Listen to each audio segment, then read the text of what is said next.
Hi everyone, welcome to Wandering DMs. I'm Paul. And I'm Dan, and on this episode of Wandering DMs, we have super special guest James Maliszewski, who is the prolific author of the premier old school blog, Grognardia, of course, that you probably certainly know. And if you don't, he's also the creator of Dwimmermount, the Tekumel fanzine, the excellent traveling volume, and also the Sci-Fi retro clone, Thousand Suns, and a whole lot more. James, thank you so much for being with us today. Thanks for having me. Yeah, I got to say, we are fortunate to have James because when we had you on in season 2, as I mentioned right before the show, of course, that episode is one of the single most watched episodes all season long. So, I think there's a lot of anticipation anytime you get on to speak some of your super thoughts. So we cannot thank you enough for being on. The other thing I noticed is 2 weeks back when we had Mr. Matt Finch on, I noticed that you were also a co-editor of the original Swords and Wizardry rule game, which I wasn't aware of. Yes, that was a very, very long time ago, and I think Matt's very, very kind to continue to give me credit for having done anything.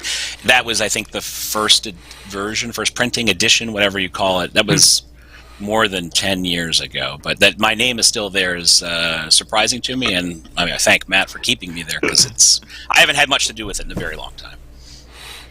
It was put on a solid foundation. I think I can feel the Malashevsky help on the solid foundation that made Swords and Wizardry such a good and solid over the years game system we're still talking about. I guess before we get into our chat today, I should throw out a couple new pieces of news. Today is I think the last day of the North Texas role-playing game convention, which is being held in person and is one of the first in-person game conventions that's happening again. And I know that there are a number of Tekumel games that people were running there. And we had one of our viewers mention on Twitter that he was really looking forward to seeing you speak, particularly about Tekumel. And he was at the North Texas game convention when he wrote that and was like, it is really weird to have a bunch of people around in person, like everything's okay.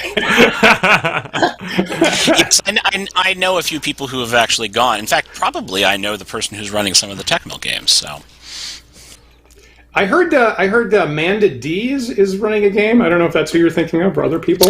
No, I wasn't, but I know she would be there because I think they live in Texas. She and Jeff live in Texas, so I'm not surprised if they're there. But no, that wasn't who I was thinking of. But that could well be who this person was playing with. That's awesome. Whole bunch of Tekumel games. I am both excited and terrified that conventions are starting again. That's all right. I'm terrified and excited myself. Awesome. One other thing I'll point out is we mentioned the excellent traveling volume, which is a Tekumel fanzine, and you just released a new issue that I just found out about a week ago, as a matter of fact. So issue 13 is available on DriveThruRPG right now. Yes, the PDF is available through DriveThru, but the print is through Lulu. I used to do all of the printing myself and send them out, but unfortunately, things have happened over the last 15 months that have made printing and going to the post office and just generally, it's been a real hassle, which is unfortunate because I used to enjoy the whole process of printing and stuffing the envelopes and that was one of the reasons why I did it in the first place. I wanted to have that kind of experience of zines the way they used to be, because I really didn't have any of it myself when I was younger. I wasn't into the zine scene, and I wanted to kind of recreate that as best I could, but it's been a bit of a hassle over the last year and a half, unfortunately, and so I offloaded some of it to Lulu, and it seems to be working. We'll see how it goes. Great. Of course, on screen right at the moment, we don't have the current cover. I just found that out last night, so I think it's the cover of number 7 that we have on screen at the moment, and it's number 13 that just got released. So, of course, we wanted to get you on today to talk about, the possibilities of using science fiction in fantasy campaigns. And, of course, Tekumel, which I'm probably not pronouncing right, is like a really great example of that. And, some of us know that from the publication Empire of the Petal Throne by M.A.R. Barker. And as Jane mentioned, he's been running a nonstop campaign for 6 years in that world. maybe just pitch like what is like that's a longer campaign than I've ever run actually. So what is it about Tekumel that makes for a long running campaign? Because I think some of us think about like sci-fi elements as like throwaway spice that's maybe gonna show up once or twice. Why has that been such a fruitful long running campaign for you? Gee, well, I would say, first of all, I've just been lucky to have really good players. I mean, that's the simple truth. I mean, they've become very engaged with one another and with the sessions. I wish I had a secret to share as to why it has lasted. Well, actually, no, I do have one. It just keep doing it. Really, every week we play, even though, as I told you previously, 5 minutes before we get together, I feel like I should cancel it and not do it because I get horrible stage fright.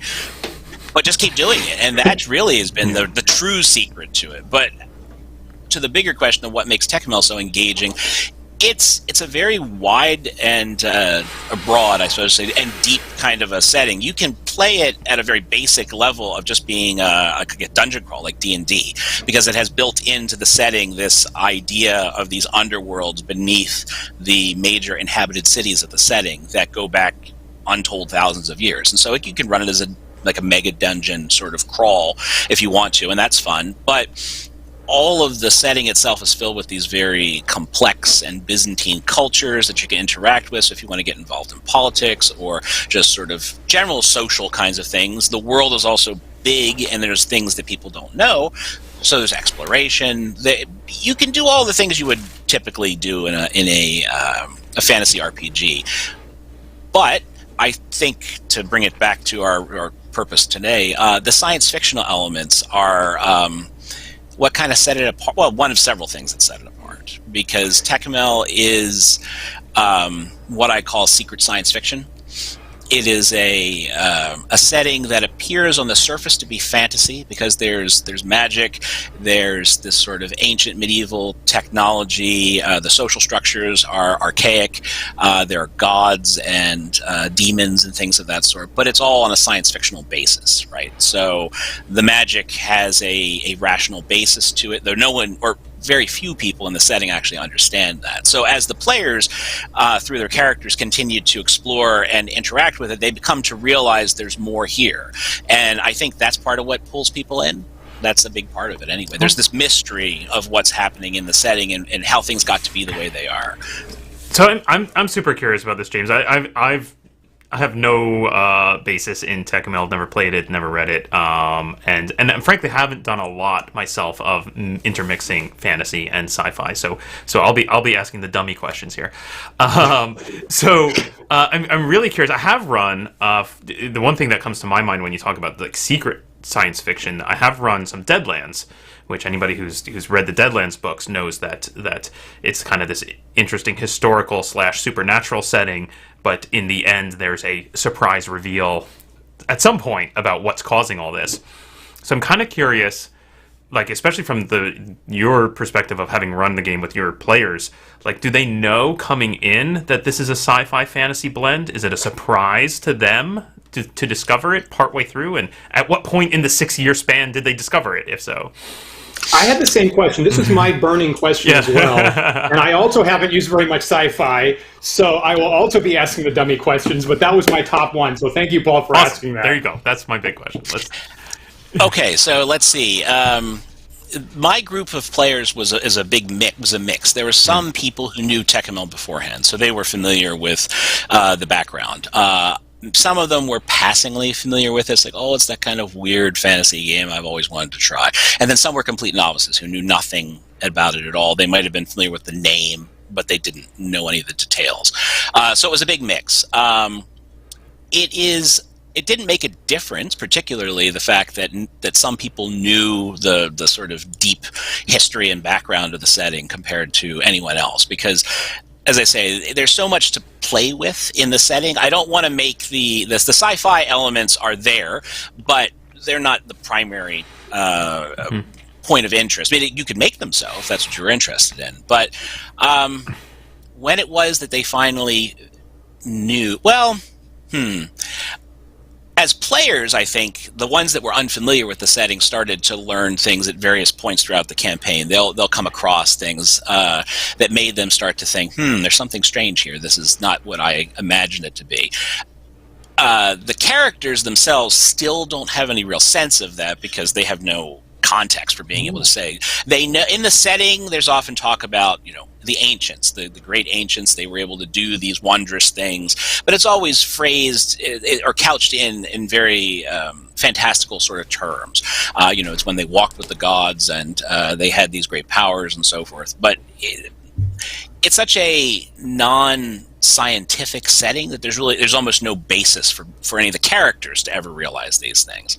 But I can tell you one of the moments when it really hit home with the players, I should say, was the characters were involved in this long and complicated sort of story that is not important. But what wound up happening is that they were seeking out this weapon that had been used by a god at some point called the Sword of Aenal.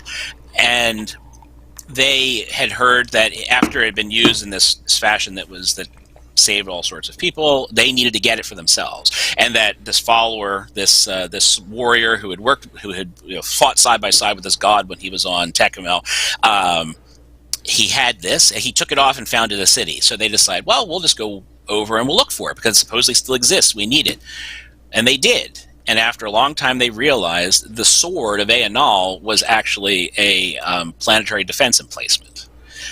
It was this giant laser gun that was tied into a satellite system that was still in orbit around Tekumel, and they wanted to find a way to operate it. And that's led to all sorts of amusing things they're still dealing with the consequences of. But it was funny because the players knew, many of them, that there was this science fictional element.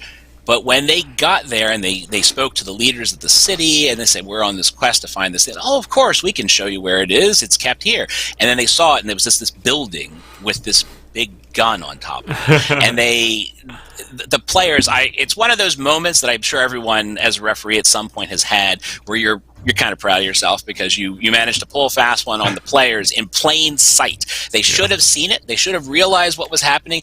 And they're still impressed by it nonetheless. So I was proud of myself, and that was a case where the sci-fi elements came very clear. Yeah, that's fascinating. I feel like it's always interesting to me when content has that, like, a secret like that, and then it's been out for a long time, and you're always wondering, like, well, which players are going to know the secret and which ones are going to be genuinely surprised. And I feel like our nature is to, like, err on the side of, like, wanting the players to be surprised, but I think the surprising fact is most players love to role play to pretend that they don't understand a thing that they in fact do understand. Absolutely. I think players, I can relate that to a horror game I ran once that was set in the early 1980s, where the players were investigating some students who disappeared into the steam tunnels, playing this weird new game called Dungeons and Dragons, and so they're all role playing characters from the 80s who don't understand Dungeons and Dragons, and of course everyone playing the game really understands Dungeons and Dragons, and they adored it. They absolutely loved pretending that they had no idea what this Dungeons and Dragons thing was. Yes.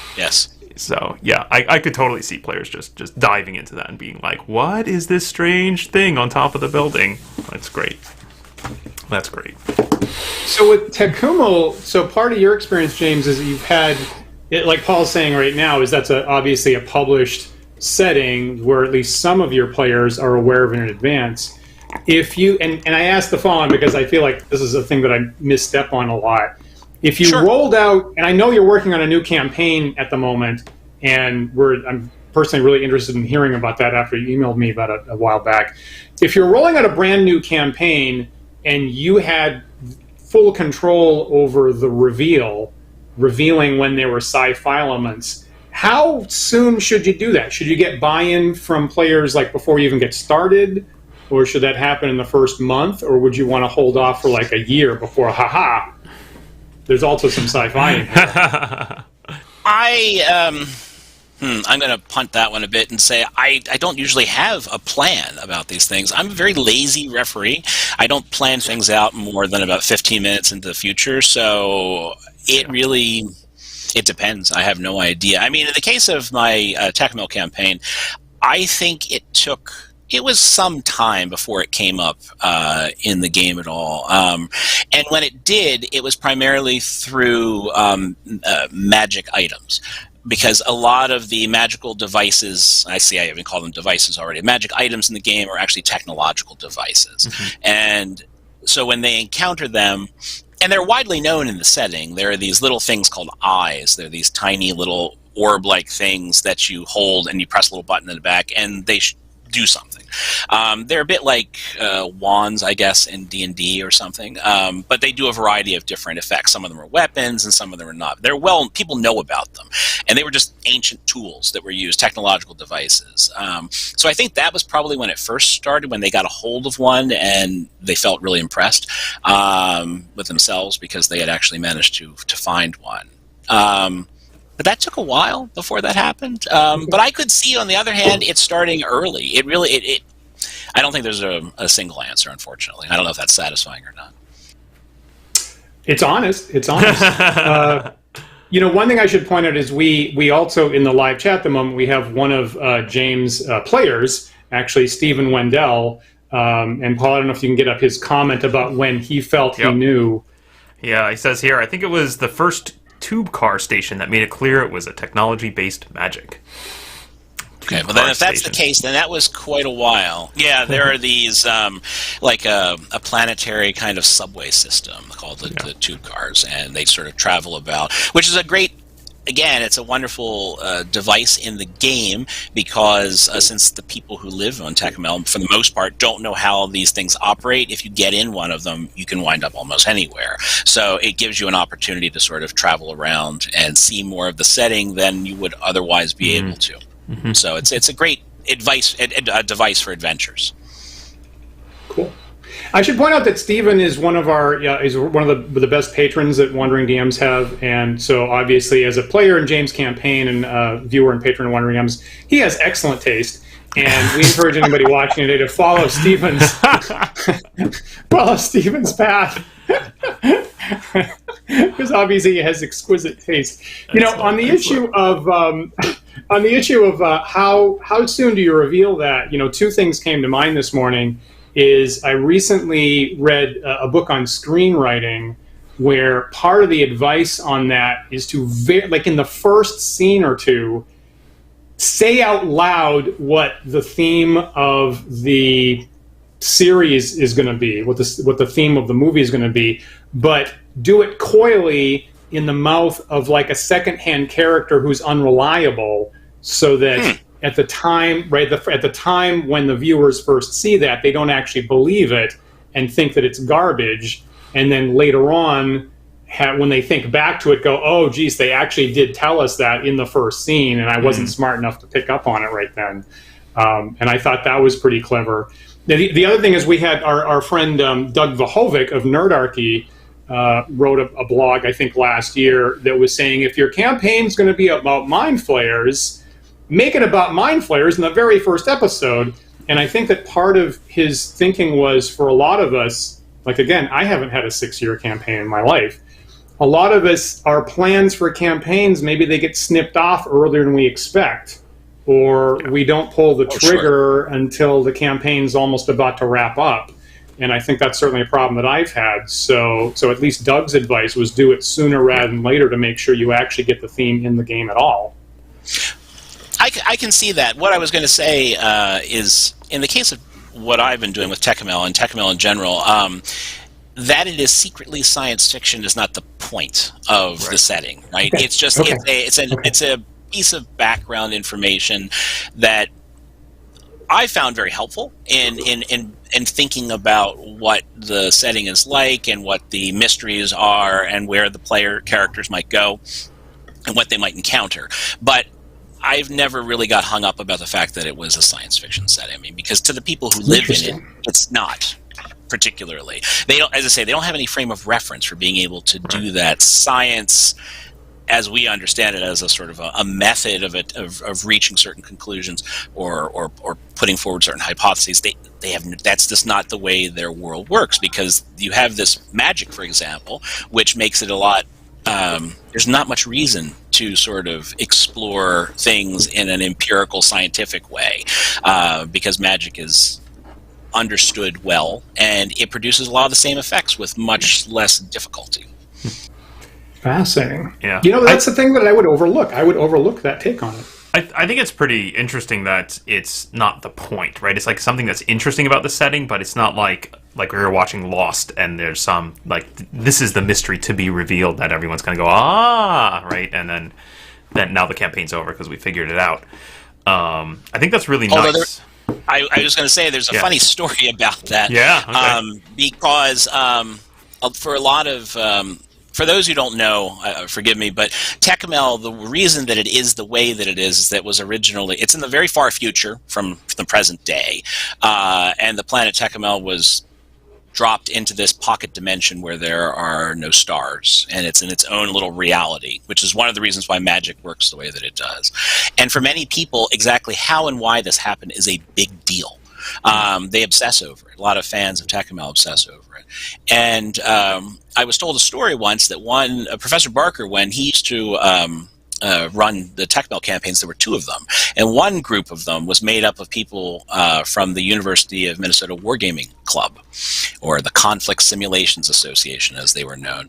And they were wargamers, so they were keen to win. That's what they were interested in doing. So they really sucked the marrow right out of the bones of Tekumel, and every little bit of thing they could find to figure out what was going on and then use it to their character's advantage. And at one point, they had been catching... And, of course, Professor Barker himself was keen to share all of this background. Like, he was happy when people took an interest in it, right? So, understandably so. And eventually they sort of figured things out, and they were able to piece together all the details to the point where they could restore Tekumel to normal reality.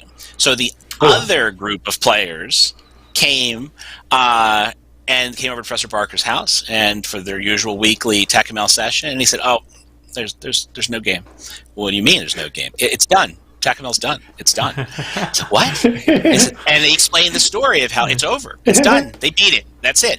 And fortunately, the players in the other group, they sort of talked him off the ledge and made him realize that, it could still keep going. And that was when he introduced this concept. And this is, again, speaking of science fictional, the idea that there are alternate versions of Tekumel. There are different realities. And this is something that started to come up in my own campaign, actually, as well, where there are different versions of it. And it was just, okay, well, that version of Tekumel is gone, but the one we're playing is still around. And it's become an important part of the setting, this idea where there are decision points in history and then things split off and form these branches of a tree of reality is sort of the metaphor that's used in the setting. Yeah, it's neat. And I've had a lot of fun lately doing that in my campaign. In fact, the characters had spent some time traveling between alternate Tekumels, and they just got back to their own after having gone elsewhere. As I say, it's a very broad and rich setting. It's got lots of little things like that to play with. But the point is not to explore alternate reality. It's just that that's a portion of the overall picture. Awesome. It feels like when Conan Doyle killed off Sherlock Holmes, and then by popular demand was forced to bring him back. Feels of a similar cloth. Yeah. The difference being, I think Conan Doyle didn't want to keep writing Sherlock stories for the rest of his life, whereas Professor Barker did want to continue playing Tekumel. It's just that he felt he had been outsmarted by his own players, which at once he was happy about, but also sad. Because as a referee, I don't know how you feel about this, but when my players figure something out and beat me at my own game, even though it's annoying, you have to smile because it's sort of like they've been paying attention. Like, these guys are good. Yeah, I absolutely delight in that. Honestly, that's because it's so often the other way around, where you're like, how did I've put every clue I could think of in front of them, and they still don't get it. I'm just gonna have to tell them, I guess. I've very much come to embrace the role of DM as wrestling heel, and I think I saw someone on social media, because some people, occasionally there's a criticism of like DMs are egomaniacal and they're power crazy and all that kind of thing, and I saw someone on social media, I think a week ago, put it very well, said, no, the whole role of the DM is to get dunked on incessantly by your players. That's why you're there. Yes, it's true. That's a good way of putting it. Yeah, that is You're true. you're the senators to the players' Harlem Globetrotters.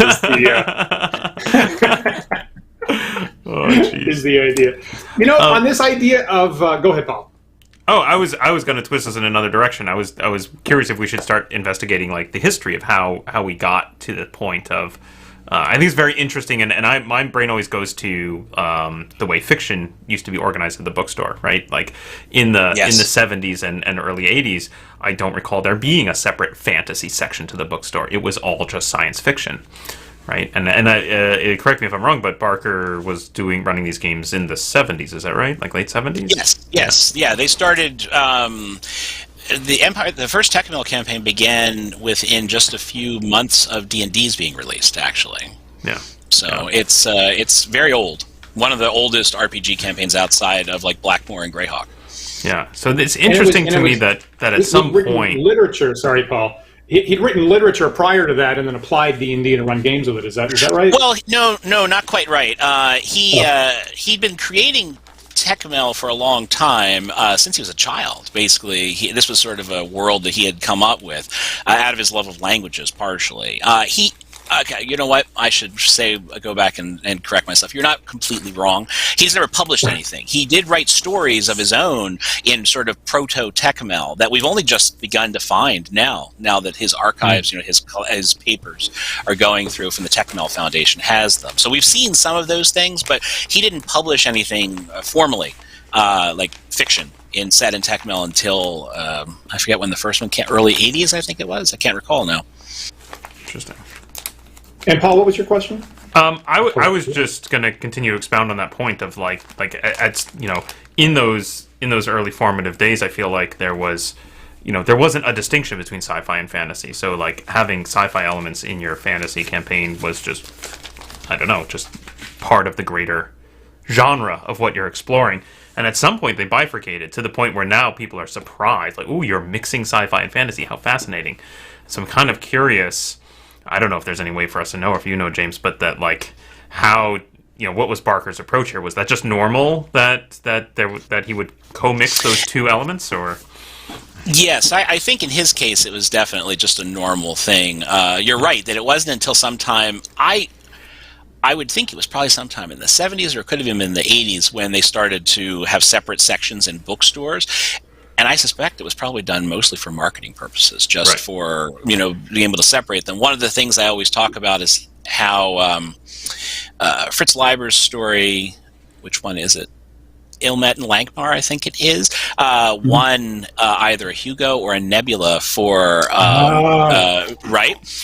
in the early 70s for novella or whatever category it was. But the point being is now we look at it as a solidly fantasy story, but then we think of the Hugos and Nebulas as often being more sci-fi, and the reality is the distinction between them is largely artificial. So if you go back, for example, to like Burroughs with the John Carter stories, which is kind of really the beginning of all of this. I mean, Gary Gygax talks about Barsoom all the time in the original D&D books, right? It's mentioned constantly. John Carter, even more so than, say, Conan, is like the quintessential D&D adventurer. And yet, it's set on Mars, right? It's another planet. So what is that? Is it fantasy or science fiction? And, of course, John Carter gets there by some kind of astral projection or whatever it is. But on the planet, they have this technology, these radium pistols, and atmosphere processing plants, and all this. So the mixture has been there pretty much from the beginning. So Barker, I think, he's coming out of that tradition. I mean, he was involved in science fiction fandom from a very, very early point. In the 40s, he attended like one of the earliest World Cons. There's even a picture, you might have seen it somewhere, of him cosplaying a character from Tekumel, or a proto-Tekumel. He made a costume and he went to the masquerade ball in like 1947 or whatever year it was. And that's just the way things were. I mean, people didn't make a strong distinction. It was, I think, I've often heard it said that it was Hugo Gernsback who was the one who was trying to put science fiction on a very solidly sciencey basis, and he rejected all these other things as being too light and soft and not really appropriate. He had the idea of men with slide rules who are going to make the world a better place, and the rest of it, I'm not interested in these people going off to other planets and wooing alien princesses and so forth. So it took a long time for it to finally happen, but Barker, as I say, he's very much in that kind of earlier tradition of a Sword and Planet, which was that science fiction or is that fantasy? Well, why does it have to be one or the other? Why can't it be both?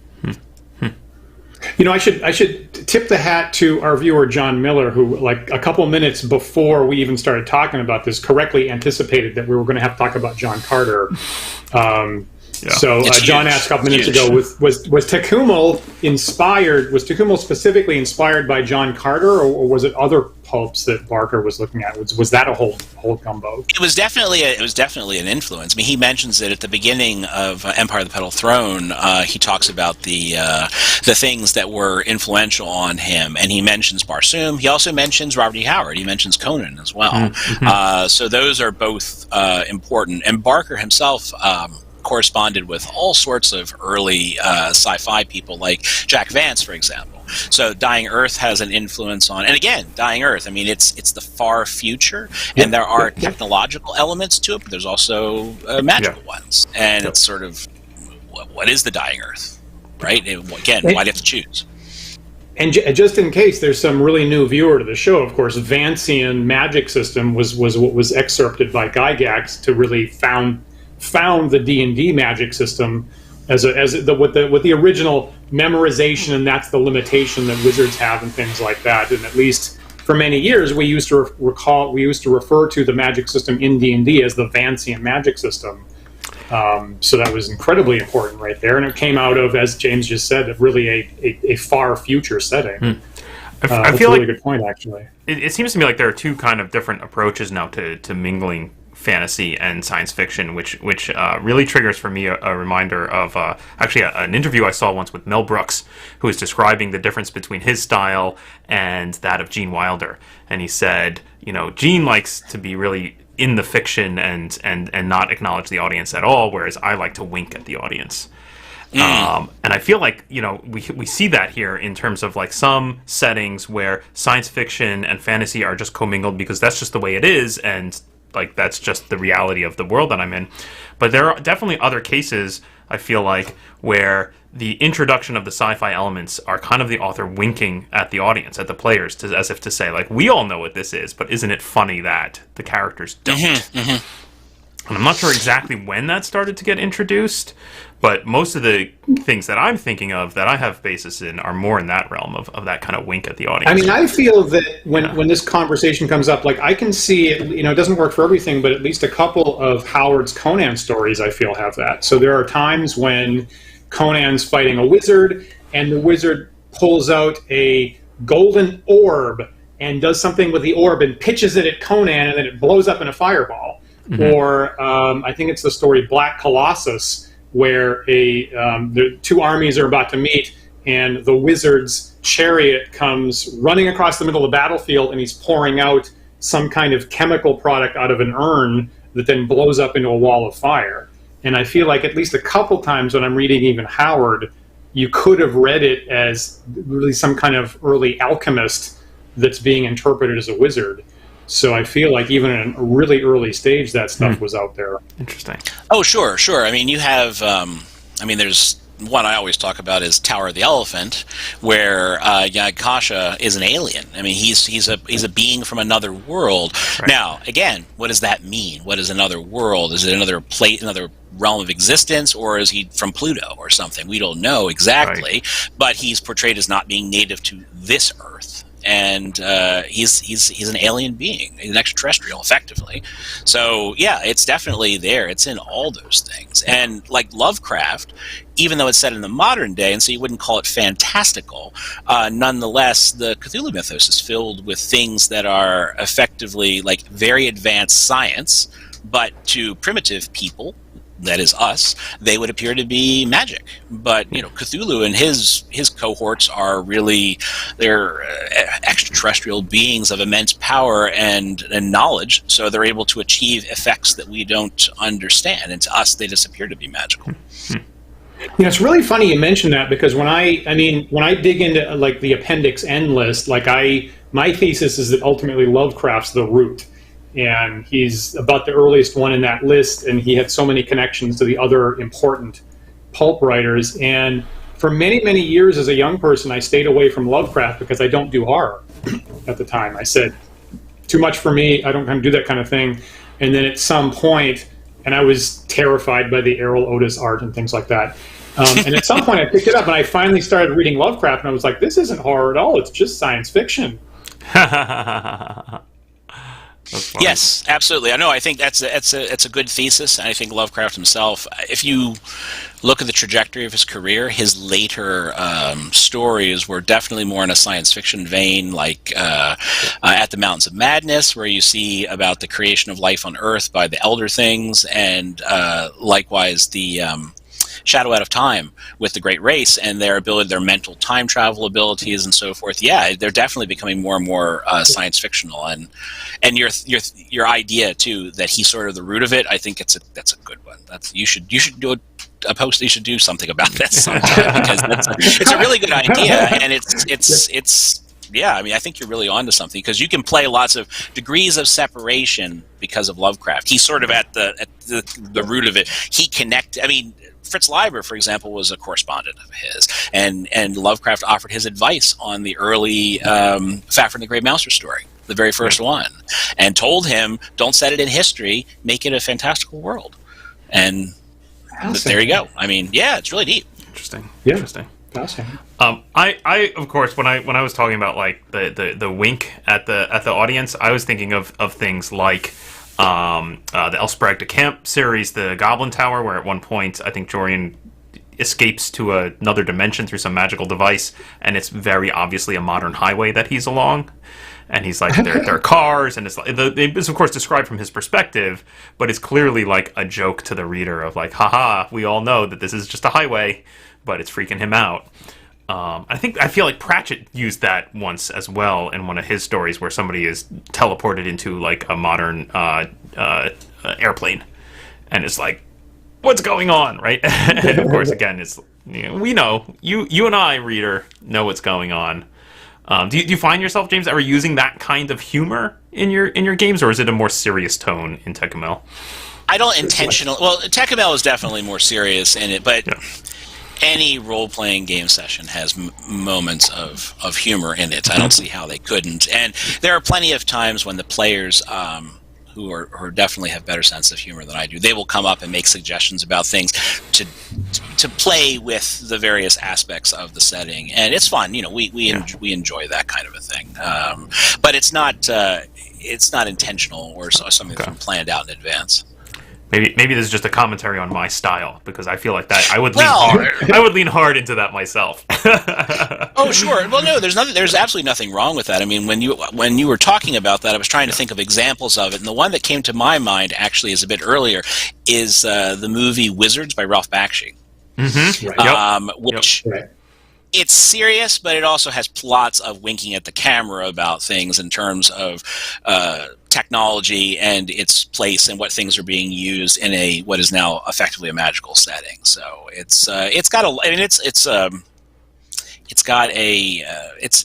what's the word I'm looking for here? My brain is failing me. Forgive me. It has a storied history of literature. So, yeah. Wizards is a trip. It really that is. If somebody hasn't that's a seen good that, word for it. That's a good word for it. Now, before we get too far off, I should go ahead, Paul. No. Go. I was just gonna talk about Wizards more. Go on. So this is great. We come back to Wizards, but before we get too far off, I should point out that in classic D&D, I mean, so technically, a couple months before Barker started playing with it, the very first published books in 1974 had a bunch of sci-fi options all mixed through it. And we were talking about John Carter and the Wilderness Encounter tables in original D&D have specific tables for what's obviously John Carter stuff. And they have the colored Martians, and they have Tharks, and they have white apes, and they have multiple tables for, arid desert is what it is, or, something crazy mountains or something like that. And the whole list is just a whole bunch of stuff from John Carter of Mars. And it doesn't actually give you any stats, but that wasn't uncommon for the time, is it was presumed that the DM could just make up statistics for all these things on the fly, and there's nothing else like it. It's not like there's Conan encounters in the book, and it's not like there's Elric encounters in the book. It's just like medieval stuff, and then it's John Carter stuff in the wilderness encounters, which I always think of. The monsters list, like the very last thing, it says, oh, you could also have robots and androids and golems, no problem. You're going to make it up yourself, but whatever.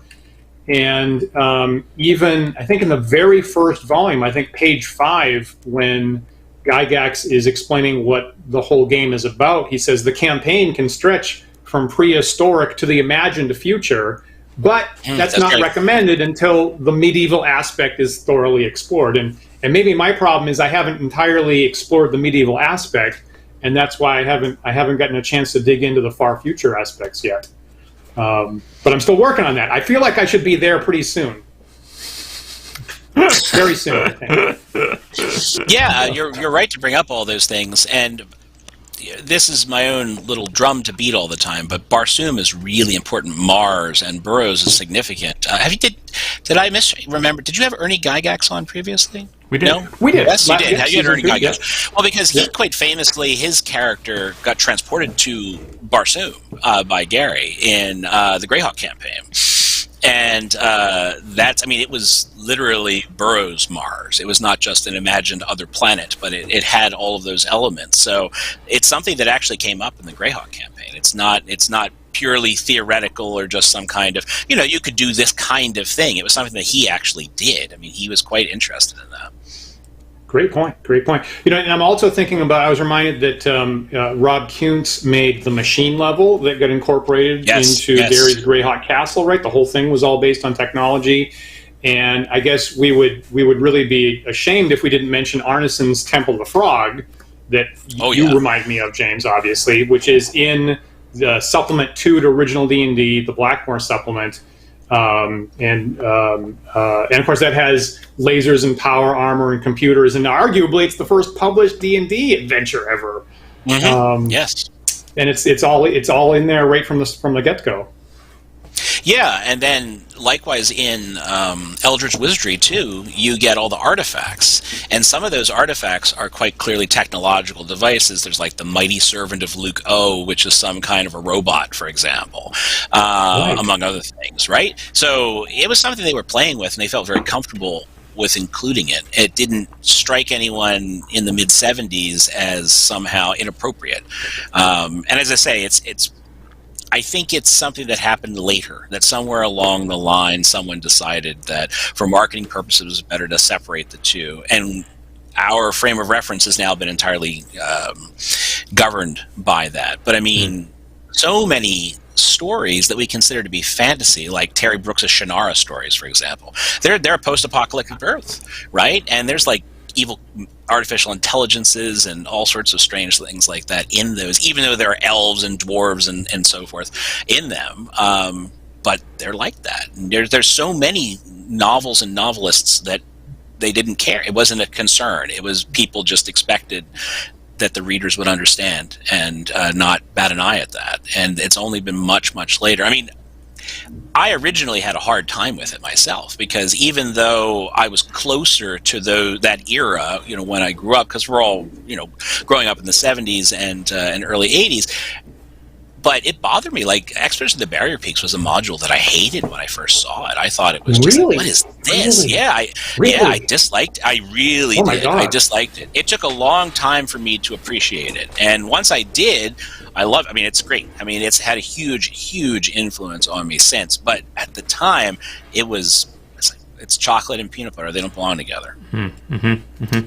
It's funny you say that, because I remember being super excited, and maybe I was just in a juvenile frame of mind at the time, but I remember being super excited at that cover when it showed up on shelves, and you're like, shoot monsters with a laser, hell yes, sign me up. And of course that has robots and aliens and computers and computer access cards and a whole bunch of stuff in there. And I can see that. I was reading this morning that some number of years later they made a compilation volume, like TSR Wizards at the time made a compilation volume of classic adventures, and they specifically made the choice to leave that one out because the editor said, I don't actually consider this to be a D&D adventure, it's something different. Interesting. So they had all the other contemporaneous adventures, but specifically left this one out. So apparently it's a constant point of debate about that. Oh, I know. I'm sure there are people still who have difficulties with it, and I can understand why they might. Right? It is. Yeah. I guess it depends on your frame of reference, right? If you're coming to fantasy through something like, say, The Lord of the Rings, this sort of more epic, high fantasy kind of a thing, rather than those pulps that really informed early D&D, I can see it, because no one wants a flying saucer landing in the Shire. Like, that's not right. It seems completely contrary. You can only imagine the harumphing that would have happened from Professor Tolkien. But if you're thinking of Conan or Lovecraft or something like that, it's not so strange, and it's all a matter of what you're used to. So I can get it. And for me, my dislike of it was just unfortunately I have a tendency towards self-seriousness, so I just couldn't. I see the wizard with a laser pistol, and it seemed wrong to me, right? But now I accept it much more readily. It doesn't bother me nearly so much. I could say as a slightly younger gamer, I was probably really getting into D&D, I suppose, starting with seriously with second edition. I definitely played some basic and first edition as a young kid, but really wasn't super serious about it until second was out. I don't think I was aware of that module until an adult, so I wasn't, and I certainly didn't have the OD&D stuff, so I didn't know about Temple of the Frog and all that. But the first case, I really got a heavy dose of fantasy or sci-fi elements mixed into fantasy was in the back of Dragon magazine in the comic Snarf Quest. I don't know if anybody remembers that. Have the book here. Yeah. And they played with that quite a lot. You can see that there's a character here who's a robot. And they played with that theme quite a lot. That he was, everyone seemed to think he was a knight in armor, and that was a joke consistently made. There's a bit where I think a wizard temporarily jumps dimensions into modern America and then comes back and brings back with him a revolver, and so there's a consistent joke about one of them having a revolver, and they don't understand it at all, right? They don't. Right. But I remember when I first saw those in the back of Dragon magazine in the early '80s. I think the earliest one here is dated 1983.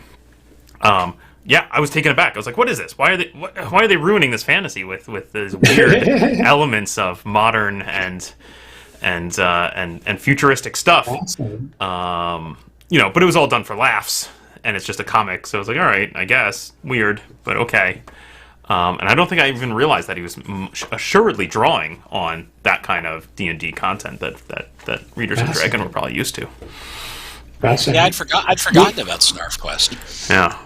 Well, I should point out that 1 week ago I had Brooklyn artist Isabel Garbani on to talk about art in the '80s, and of course Snarf Quest is by Larry Elmore, and he was one of the big three that we chatted about just last week.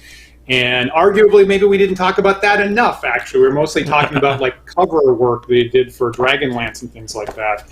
And arguably, we didn't talk about Snarf Quest enough. But that's right in that 1980s era that Paul's talking about. And I'll also say that our great patron Ash Adler is pointing out that the split basically happened in the 80s. So the split between the two genres wasn't really there in the 70s, and it really was there by the 80s. So that was pretty much the exact era that would no longer be immediately recognized, perhaps. Great example. All right, now before we run out of time, I got to talk about James' upcoming campaign, because he was emailing me a little bit, and I was very interested in it. So if we put all these great ideas together, and I think you're working on a campaign that's going to be called the Vaults of Sha Arthane. What's your take going to be on this in your next campaign, James? Well, the idea of it is, this is sort of my Tekumel. One of the difficulties I find with Tekumel, much as I love it, and I do, is that it's very intimidating to people because of the weird names and its non-Western European sort of. It doesn't feel like regular fantasy that people are used to, and I that's one of the reasons it's appealing to me. But what I wanted to do was to come up with a setting that had a similar kind of exotic, weird science fantasy appeal to it, but was more accessible to people. So this is something I'm working up now, hopefully to start running sometime either next month or maybe in August, depending on how far along I get. And then I will probably publish portions of it, much as I've done with other things. But my approach right now is, again, to lean much more hard into the fantasy and keep the science fictional elements more below the surface as much as I can. A very solidly secret science fiction setting. But it's there. I mean, that's going to be the thing that will ultimately be discovered by people as they begin to explore it. And the titular vaults of this are actually sort of like a mega dungeon kind of a thing. It's a large sort of underground complex that sort of spreads out everywhere, but what it actually is and its origins are part of the sort of letting people find things and sort of piece bits together. So I don't want to say too much about what's actually happening, but the idea is similar in many ways to Tekumel. The specifics will be different, and I just wanted to make something, because people always come to me. They're always asking, says, "Oh, Tekumel looks great. It sounds great. I hear all the art you've got commissioned for the zine is beautiful. It makes me want to do something, but I just get put off by it because it's harder for people to get over those weird names with those strange consonants and accents everywhere. In fact, I fought hard with myself about, should I include an accent here so that you will know that it's actually pronounced Sha Arthane, so it's in the second syllable. Okay, thank you. But that's the reason, that's why I was like, well, should I have an accent, a stress marker? But that puts people off. I mean, it's a silly thing, but it puts people off. And so this is an experiment. It's an attempt on my part to see if I can entice more people into taking a look at an exotic fantasy setting that has this science fictional element than I could through Tekumel. Boy, that seems like a great thesis, because one of the things I kind of wanted to ask about was specifically the alien language aspect of Tekumel, because I'll admit that has kept me at arm's length for quite some time. And I think that's you're not alone. You're not alone. Yeah. That's a really great thesis there. And the other thing I was going to ask about that you already answered was whether you were planning on publishing parts of this. Because I know you already have some great artwork made for it. Maybe Paul can pull that up on screen, the black and white ink character sketches there. And I saw this, and you're going to have to remind me who the artist is, but I was like, that really has that super elaborate feel of Tekumel, frankly, and this makes me really interested in playing that. Yeah, these are done by the same artist who does a lot of my interior, and actually almost all of the covers of my of the Excellent Traveling Volume have been done by this artist who lives in the United Kingdom, and he Dave Needham is his name. He does as you can say, really excellent artwork. It's beautiful, very evocative. And when I started coming out with this, I said to him that I wanted to do something that had a similar flavor, sort of exotic, and not traditional sort of fantasy look to it, Baroque, and nice.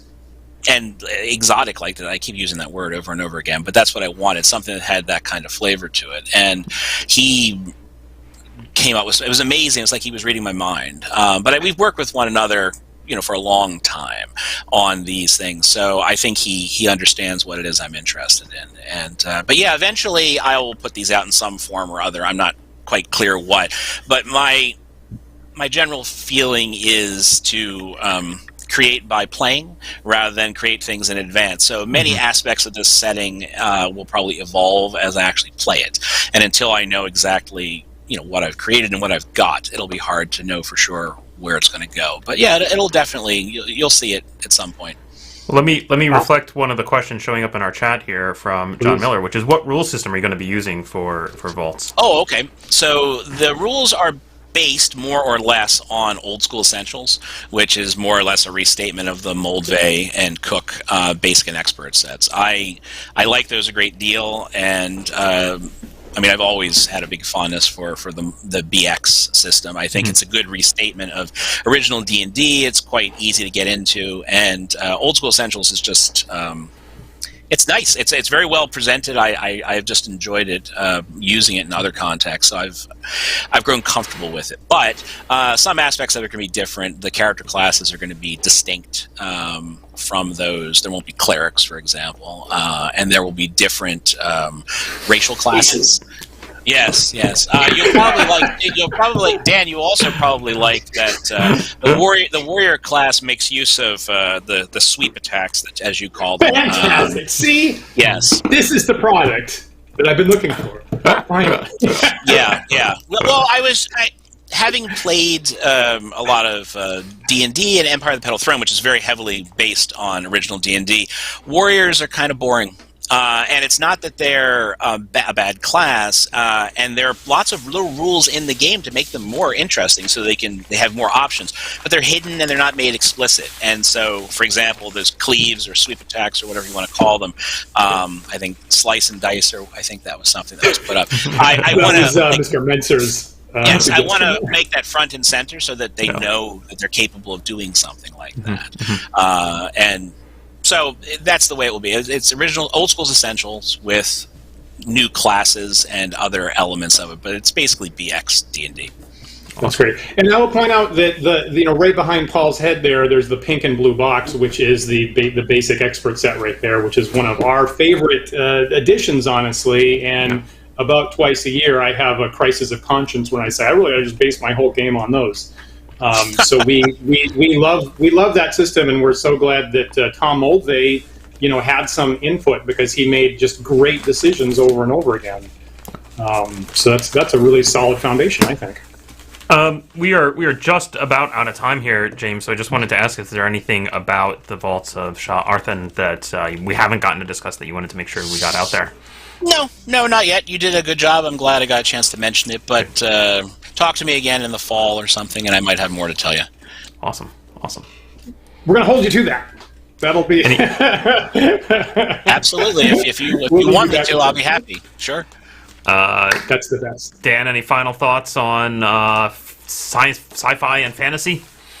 Once again, I feel like I'm very close to having thoroughly explored the medieval aspect of D&D. So as someone who has not worked much sci-fi, I think this has been very helpful to me when I soon take my first step in it, particularly this idea of maintaining it as secret science fiction, and combined with Paul's point that you can have a separation between player and character knowledge, and that actually works really well a lot of the time when I tend to just default to thinking that's going to be unified knowledge. So those are really good points that I tend to have blind spots about. So I think that's really helpful to me, honestly.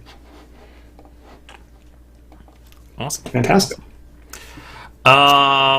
Very quickly, there was a question in the chat about what is the phone in my background. I think if you look up our past episode on props, I think we maybe discuss it. And if not, I will find an excuse to bring it up in the future. It's a good story. I love it. I was there when it was used at one point. Brilliant. Any of our viewers who have more examples of the commingling of sci-fi and fantasy that we didn't get to discuss, please tell us about them in the comments of the video here on YouTube.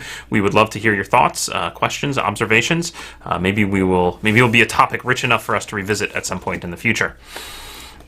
And we always get such great ideas in the comments on our YouTube archives, so we will really look forward to that.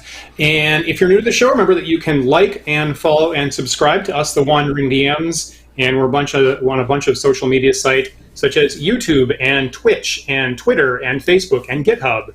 And you'll get news about all kinds of great guests that are coming up in the future, and the next time that we get to have James, too. So please look for us there. If you prefer to listen to our show in audio-only podcast format, you can do so. You can get those podcasts at our website at wanderingdms.com. Also through various carriers such as Google Podcast and iTunes and Spotify. If you are listening to us from one of those other sources, please take a moment to rate and review us there. That helps other users of those platforms find our show, and we really appreciate it. We really do. Got to give a great thanks to our patrons, as we do every week, for supporting the Wandering DMs and helping us get wonderful guests like James Maliszewski on.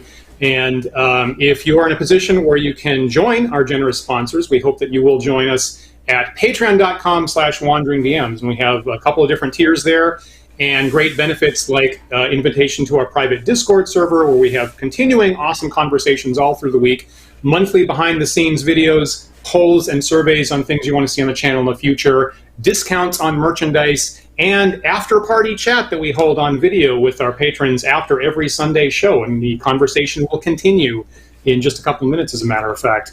So look for us there. Also, notes about shows that are coming up this week. Paul's 10 Dead Rats is currently on hiatus, but it will be coming back in a couple weeks. Isabel and I should be back for more wargaming Saturday night with more Book of War, playtesty, wargamey stuff. And we're looking forward to that.